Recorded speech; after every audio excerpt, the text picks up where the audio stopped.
Hello everyone, my name is Janina Tennler and I'm a sports scientist from the Athletikum Rhein-Ruhr in the EMG Klinikum Duisburg, and I have the pleasure to present you the center of pressure parameter which was currently implemented in MR3. That's the time to boundary parameter, and in my presentation I'm going to explain the parameter and give some information about why and when to use it, and then also give some practical impressions from the parameter.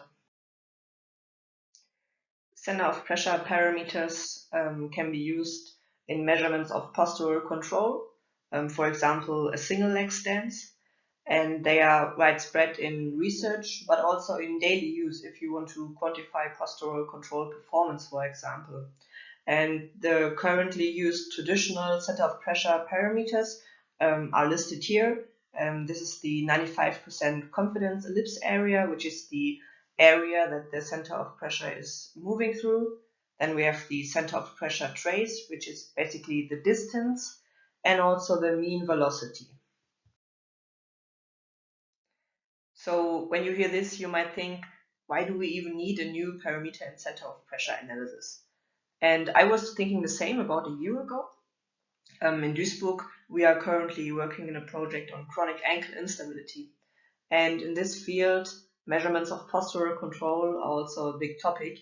And I found a couple of studies which already used these parameters, which already implemented it, and which also compared it to the traditional center of pressure parameters, and this convinced me that this is a good parameter which should be implemented in MR3 so that it can be used by a greater audience. So first I want to give a quick introduction on how to calculate the parameters. And one factor that is new are the boundaries, which are also part of the name of the parameter, so they are quite important. And they are the limits of base of support. Or in other words, they are the outlines of the foot.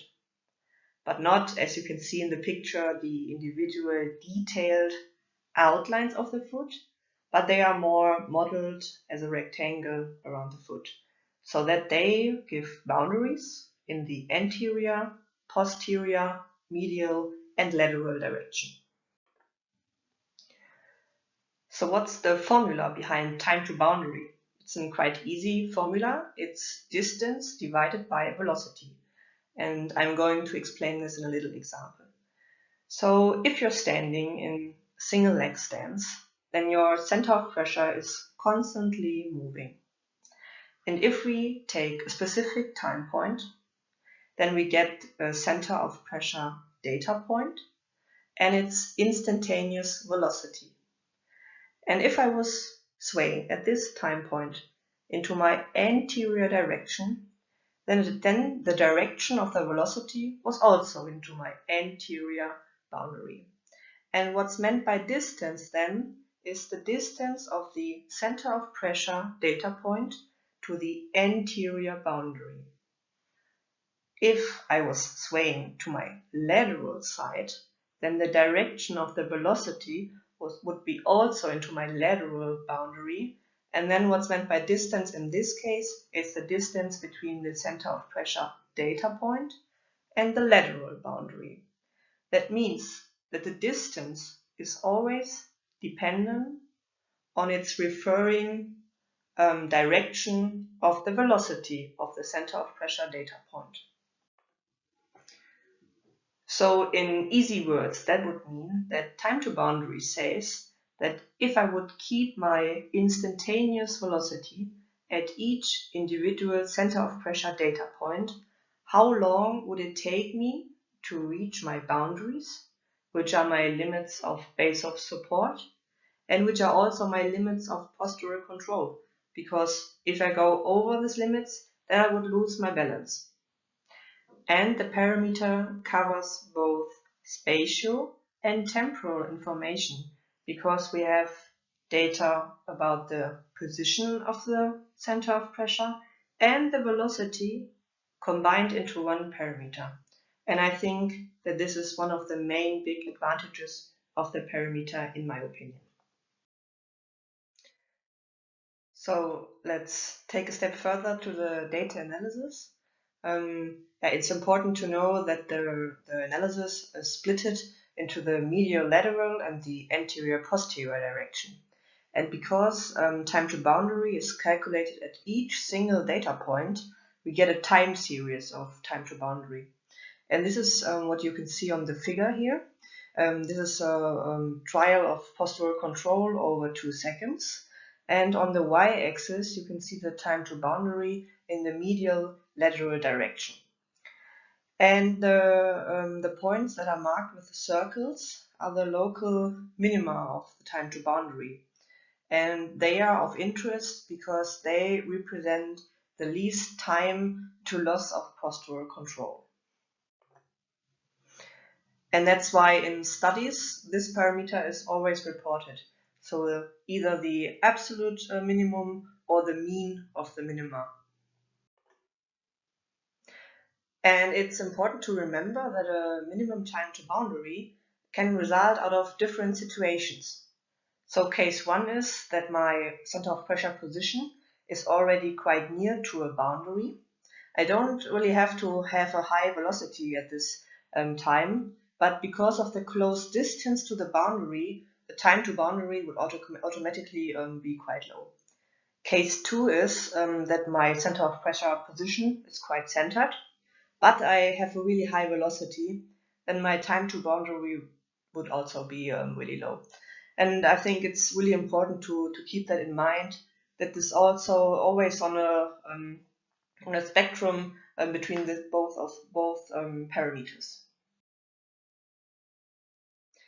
As I mentioned earlier, I found the parameter in the context of chronic ankle instability, and I especially found this study from Hertel et al., where they compared the analysis of postural control between the traditional center of pressure parameters and the time to boundary parameters.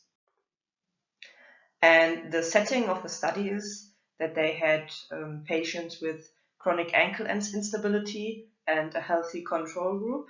And then they did a 10 seconds single leg stance with eyes open. And they did a statistical analysis with a 2x2 mixed model ANOVA to compare the parameters between the two groups. And what's interesting in the results is that the chronic ankle instability group had significantly lower scores in 5 out of 6 time to boundary parameters, but only in 1 out of 8 traditional center of pressure parameters. So what they concluded is that time to boundary appears to detect deficits in postural control that the traditional center of pressure parameters do not. So regarding this study in the context of chronic ankle instability, time to boundary might be a more sensitive parameter.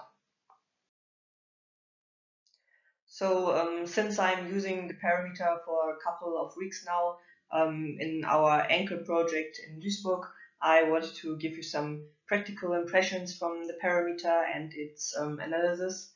So I took a case from a 19-year-old male soccer player, which we recently investigated.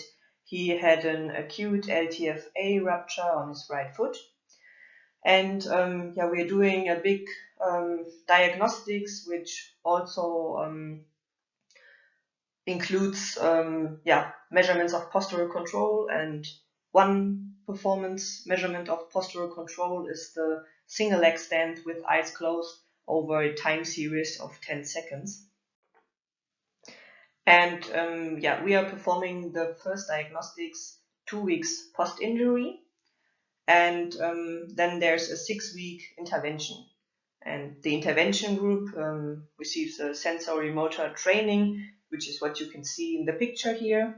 And then we also have a control group, which just receives the standard care. And after the 6-week intervention, we have the diagnostics again, which then is at a time point at from 8 weeks post-injury. And what you can see here are the results of the traditional center of pressure parameters In this case, this was a single extent of the right and injured side.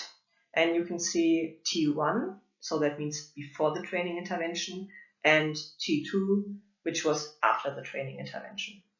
And just by looking visually at the figures, you can see that especially the area got smaller from T1 to T2. And when also looking at the detailed data of the 3 center of pressure parameters, so the area, the trace, and the mean velocity, you can see that each of the 3 parameters decreased from T1 to T2, which means that he improved his postural control performance. What we can see here are the results from the time to boundary parameter from the same trial. And these are also the reports from MR3. And in the report, you get 3 figures basically. On the left side, this is the time to boundary in the mediolateral direction. In the middle, it's the anterior-posterior direction. And on the right side, it's a combined figure. And you get the time series in the graph. And the report also displays the absolute minimum and the mean of the minima. And let's have a look into the data. You can see that at T1, especially his time to boundary in the mediolateral direction was quite low. So his time series is really close to the 0 line. And in data, this means that he has a mean of the minima from 0.9. And when we compare this specific parameter to T2, we can see that he increased his mean of minima from 0.9 to 1.5. And in this case, an increase is good because that means that he needs more time to loss of postural control. So right now I showed you both analysis, the traditional center of pressure parameters and the time to boundary analysis. And from both analysis, I would take the same conclusion. He improved in postural control. But still, I would say that I am able to take a different type of information from both parameters. And I think that this is an important take-home message. Postural control is just a construct. And with our measurements and our analysis, we are trying to quantify it. And what I was trying to show you in my presentation is that the time to boundary parameter expands the interpretation of postural control. So this was my presentation. Here you can see my contact information and yeah, thank you for having me. Bye.